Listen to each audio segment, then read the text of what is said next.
Over the last 2.5 years, I've raced every ultramarathon I could get my grubby little hands on, from 100Ks to 100-mile coastal path races in a yellow category storm, to more recently completing 360 kilometres in a backyard ultra. But after a 2:48 marathon in Brighton earlier in the year, I wanted to know how quick I could really get. So before my next ultra, I decided to take a short break and trade the trails for tarmac to race in my first 10K, and to see if I could give these real speed demons a run for their money. But the issue is, I have literally no idea what time to aim for.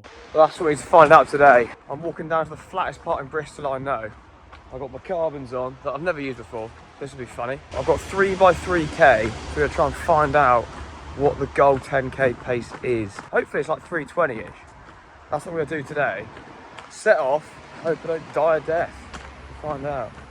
We're here, I've made it. I should have a 3K run rate just down there. Go back and forth. Hopefully it doesn't feel too bad. Got the heart rate sensor on. I'll get my belly out, no one needs to see that. Let's do it. Well, that was hard. I was in to win the whole way, so that's my excuse. Anyway, one done. Now for the next 2 reps, I was completely unable to speak, but as you can tell from this clip, it did not go very well. I have no idea what the goal is. Oh, I don't think that's helped at all. I still feel horrendous, mate. Right, well, let's have a little chat with the coach. Alright, we're back in. Let's have a little chat with my coach to make sure I'm on the same page. I'll show him the session, see what he thinks. Let's give him a quick call. Oh, there he is. If it's not my favourite shit influencer, how are you, boy? Oh, good mate. Yeah, how are you? You seen that session, mate, chance? Yeah, I saw it. I have absolutely no idea what you're doing setting for those paces, but I love it. Ooh. Do it. Yeah. Oh, I'm glad you said that. Well, I was thinking, do you know what have I got to lose? Exactly. Right? Well just... Exactly. Yeah, so set up for 3:20 splits, even though it felt horrific the whole time. Just hang with the leader and see how long you can hold on, see how much you got in you. Just try and hold on for dear life. Yeah. Oh, great, yeah. Oh, perfect, that sounds good to me. Yeah, I've got to shoot, mate, yeah, good talking to you. Talk to you a bit. Quickly, how's the girlfriend? She left you yet? What? She has left, I forgot about that. He knows that. We're now live on Thursday, what is it, 3 days before. Done a few strides, got the carbons on, the race day shoes, never worn them before. I actually probably need to break them in. I'm setting off at 3:20, I'm doing it, I don't care, this could come back and bite me when I run a 40-minute 10K, but aim for the moon if you miss, you'll land in the stars, something like that. It's all as a PB. I've never run a 10K, so whatever it is, it's going to be PB. Run way along here. Do my strides. This Sunday will be my 3rd time ever wearing carbons. Not even these, just carbons in general. To be honest, I'm not really sure what strides are actually for. I just sort of do them because everyone said to do them. But it was mainly to try out the Forest R3s because I'd never worn them before. And this was the race day shoe of choice, so I thought it was probably best to break them in even a little bit. The strides are done. They felt pretty good, which is nice. The thing is, the difference between ultras and these 10K races, 5K races, from like the 2 park runs I've done, just that feeling in your lungs, I'm just not used to. Like, your legs hurt, it's fine, I can run for a few days. When your legs are on fire, I just want to stop straight away. I don't know how people do it, but if it's an actual race, that'll pull you around. Oh God, well, because now it's time to sort of rest up, isn't it? And refuel, ready for the day. Well, that was the plan. But then suddenly I was on a coach to London because when 2 of the country's favourite rumfluencers call you to do a 4-legged race, you can't turn that down. Or when Jubel are offering free beer, sushi and running. You know, I had to give these speed demons a chance. I couldn't make it too easy.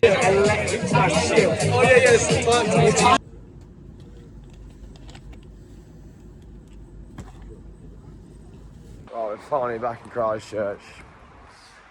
Will I regret 7 pints tomorrow morning? Good chance. I can't imagine that's going to help me. That has definitely not served me. I got a bit carried away. Obviously, I love Jubel, but we're alive, we're kicking. We'll give it a full go. We'll give it a good whack. See you in the AM.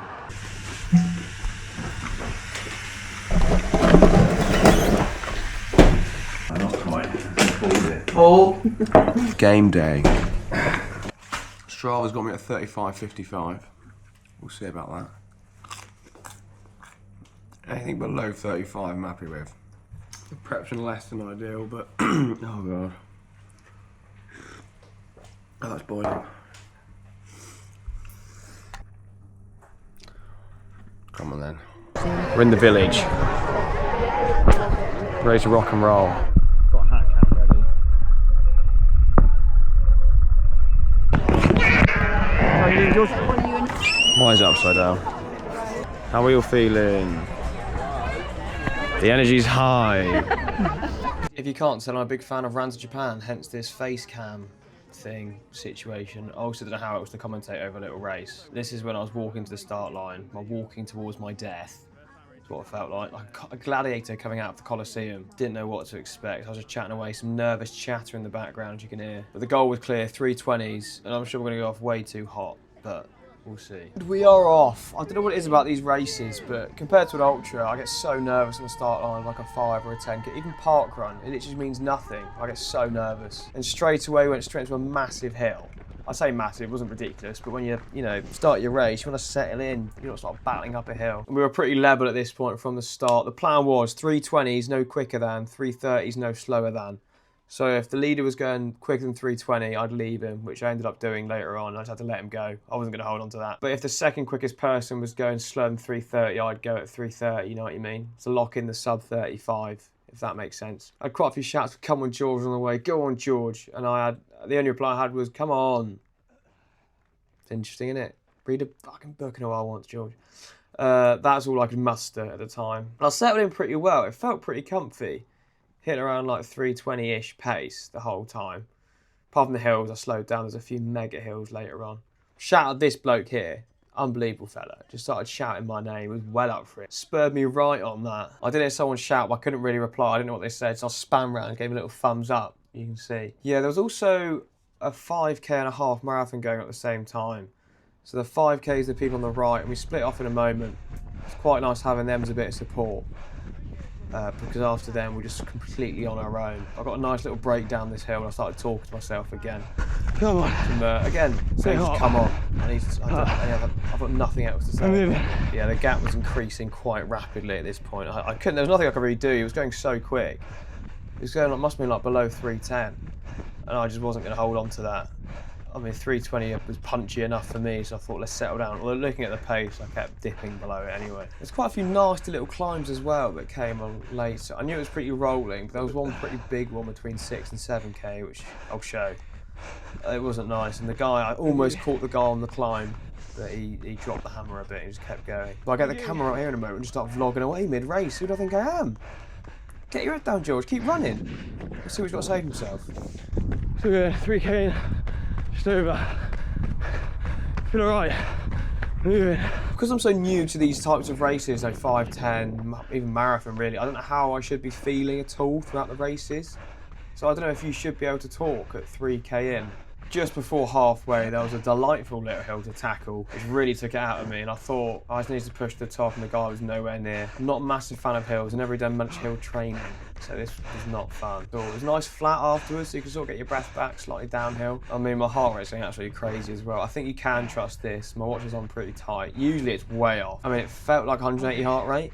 I can't imagine I could have held that much. Saying that, it wasn't actually awful. My last kilometre, we'll save that. We'll save that. And this fella on the bike here was just cheering me on to catch him. There's quite a few people from this point onwards, especially going back into Frome, egging me on because it was quite close. It was quite a cool battle. A lot of people just saying, go on, you can get him, you can get him. Well, we'll see if we can. It was nice to have that support going back in that final chase. Saying that, I'm sure they were saying the same to the person behind me, so can't trust anyone these days. And this is the start of that massive hill going between 6 and 7K. It was awful. It was such a grinding one. I spoke to the guy at the end. He said he overcooked it a little bit on that hill. He completely forgot about it. Again, I'm not big on hills. I can't do them. So the guy on the bike was complaining. He said, oh, I can't do this. I'll have to catch you up. You what? You're on a bike?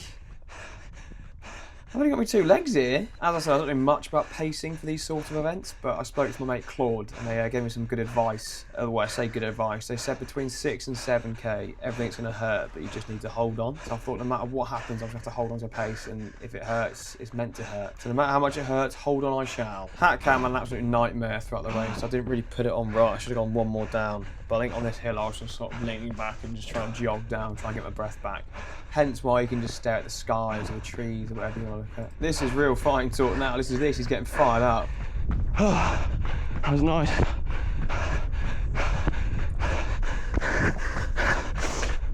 when we go fishing then. You heard the man, let's go fishing. Let's start reeling him in. Make like a clumsy builder and drop that hammer. This is when it was crunch time, the cowbells were going, I started seeing people again. I thought it's now or never, George. You got to start slowly gaining on this fella. Now the camera sort of missed it. There's a girl with a little mushroom power-up sign in the classic, tap for a power-up. And I thought, this is it, this is the boost I need. He was right there. That power-up will get me there. So I owe this entire race to her. And her mum started saying, you can get him, you can get him. Fortunately, hat cam got full. I didn't realise you can't record the whole thing. I'll give it a go. So I'm gonna have to draw the rest of the event, but this is pretty much how it went. Oh, fuck, look out. I'm gonna get you. I'm gonna fucking get you, mate. I'm gonna get you. I'm coming for you. I'm coming for you. Oh, fuck, no, you're not. No, you're not. You should have hit that power-up, mate. It's the boost I needed now. I'm gonna overtake it. Oh, no, please. Oh, come on. Nah, see you later. Oh, fuck. He's got me.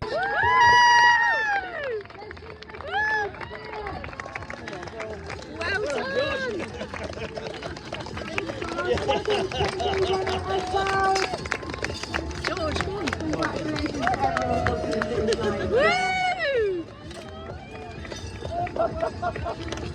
That was quick, George. Was it? Yeah.